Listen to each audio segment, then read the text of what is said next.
Secretary of Defense Drive, Mark T. Esper. Well, good afternoon, ladies and gentlemen. Gen.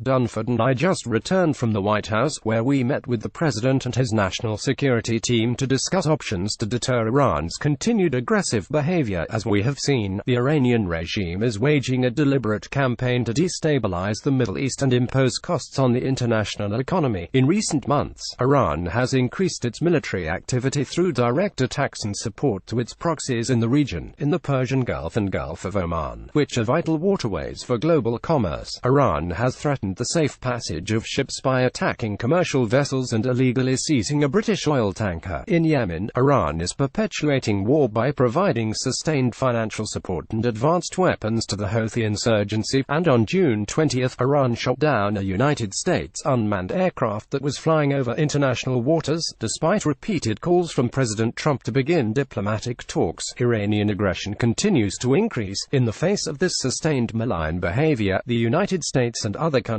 have demonstrated great restraint in hopes that Iranian leadership would choose peace, and reverse Iran's steep decline and isolation and economic collapse. But the attack on September 14 against Saudi Arabian oil facilities represents a dramatic escalation of Iranian aggression. It is clear, based on detailed exploitation conducted by Saudi, the United States and other international investigative teams, that the weapons used in the attack were Iranian-produced and were not launched from Yemen, as was initially claimed. All indications are that Iran was responsible for the attack. The United States has a responsibility to protect our citizens and our interests in the region, and the international community has a responsibility to protect the global economy and international rules and norms. All of this is threatened by Iran's significant escalation of violence. This week, I have been in dialogue with the Saudi defense minister and other partners about this latest attack. To prevent further escalation, Saudi Arabia requested international support to help protect the kingdom's critical infrastructure. The United Arab Emirates has also requested assistance. In response to the kingdom's request, the president has approved the deployment of U.S. forces, which will be defensive in nature and primarily focused on air and missile defense. We will also work to accelerate the delivery of military equipment to the Kingdom of Saudi Arabia and the UAE to enhance their ability to defend themselves. The purpose of the additional defensive support we will provide is as follows. First, to send a clear message that the United States supports our partners in the region. Second, to ensure the free flow of resources necessarily to support the global economy. And third, to demonstrate our commitment to upholding the international rules-based order that we have long called on Iran to obey. As the president has made clear, the United States does not seek conflict with Iran. That said, we have many other military options available should they be necessary. We urge the Iranian leadership to cease the destructive and destabilizing activities and to move forward on a peaceful, diplomatic path. Gen. Dunford and I will now take your questions. Thank you. Q. Mr. Secretary, thank you. You said air and missile defenses primarily. Could you be a little more specific about, are you talking about Patriot missiles? And what number of troops are you talking about sending? General Joseph F. Dunford Jr. Yes, so, Bob, Secretary Pompeo just came back this morning, and the Saudis asked for enhanced defensive capabilities, so what we'll do now is take the president's decision. I'll talk to CENTCOM over the weekend. We'll talk with our Saudi partners, and we'll work the details of the deployment, and we'll be able to share that with you next week. Q. So there's been no decision on specific numbers. Crosstalk. Gen. Dunford, we haven't decided on specific units broadly. As the Secretary said, it'll be capabilities to enhance their air and missile defense. It's now my job to come back to the Secretary with the details of what we believe would meet the Saudis' requirements and is sustainable. Q. Just to follow up, it wouldn't be. We're not talking about thousands of troops, you're talking about hundreds of troops. And also, just to the Secretary, do you think this is going to be enough, or why do you think this will be enough to deter Iran from further attacks? SEC. Esper, we think given the state of play now, and then based on whatever assessments we get from Central Command, what the Joint Staff and the Chairman do, and other discussions we're having with partners, we have to continually assess that. We think for now that would be sufficient, but that doesn't mean there could be additional deployments as needed, based on the changing situation, Q, and on troop numbers. Gen.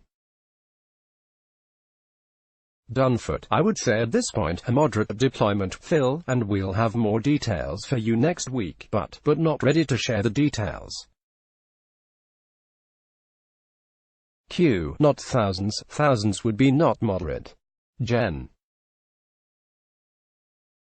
Dunford, that's fair to say, not thousands, staff, Lucas. Crosstalk, Q, are there any plans to hold the Lincoln strike group any longer than currently planned?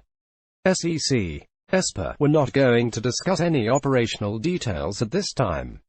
Staff, Barbara. Q, for either of you, does this now represent a full U.S. commitment to defend Saudi Arabia and to defend the oil infrastructure of Saudi Arabia, and for Gen. Dunford in particular, what your concern about their ability, the Iranian ability to launch swarms of drones at very great distances without any air defense detection of this incoming attack? Gen.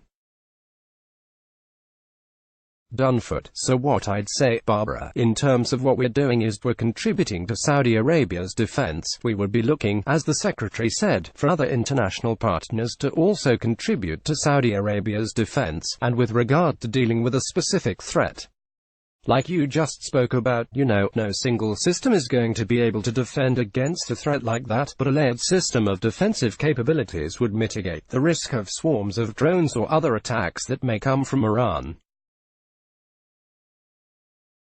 SEC. Esper, I want to double down on the chairman's comments, two ways. First of all, I agree, what we would be deploying to the theater would be what would be necessary to help support and contribute to the kingdom's defenses, and at the same time, we're calling on many other countries who would also have these capabilities to do two things. First of all, stand up and condemn these attacks, and secondly, look to also contribute defensive capabilities so we can defend those things that I outlined in my remarks, whether it's the infrastructure in Saudi Arabia, and then the broader issues with regard to freedom of the seas, navigation in the strait, and then the international rules and norms that Iran is clearly violating. Staff, Courtney. Q. So should we take this as this is the President's decision about the response to the attack in Saudi Arabia, and there's not a kinetic response that we should expect from the United States? SEC. Esper, this is the first step we're taking with regard to responding to these attacks, and again, for the reasons I outlined, to help bolster the defenses of Saudi Arabia and provide equipment to both the Saudis and UAE, second, to ensure the free flow of commerce through the strait, and third, to ensure we protect and defend the international rules-based order, and try and convince the Iranians to get back on the diplomatic path. Q. But the deployment of these kinds of assets can often take days and weeks. Should we expect any other kind of more immediate response from the United States besides? SEC. Esper, the United States has a robust presence in the Gulf already. We bolstered it further in May, so we feel quite confident in terms of our own defensive posture and our ability to do anything else as necessary. But that's not where we are right now. Right now we're focused on helping the Saudis improve the defenses of that infrastructure. Staff. Last question. Nancy. Q. Mr. Secretary, Chairman Dunford, you've mentioned that the international community should get involved, but some allies have questioned whether the attacks were, in fact, launched in Iran. I was wondering if you could give us any sense on whether you will declassify any evidence that shows that those strikes were launched from Iran, and also if you could give us a sense of timeline of when these deployments could start.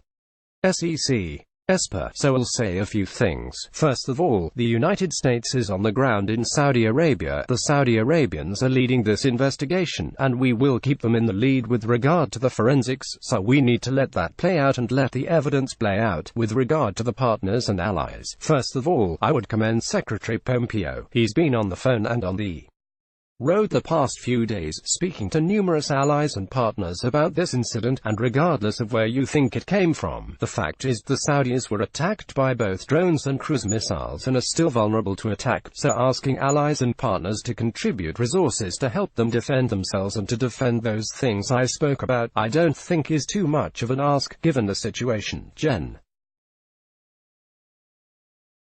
Dunford, and we'll work the details, Nancy, over the weekend, and I'll come back to the Secretary early next week with some specific recommendations. Q. But you can confirm that the strike was launched from southwest Iran.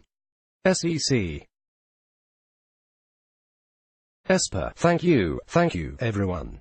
Let's block ads. Why?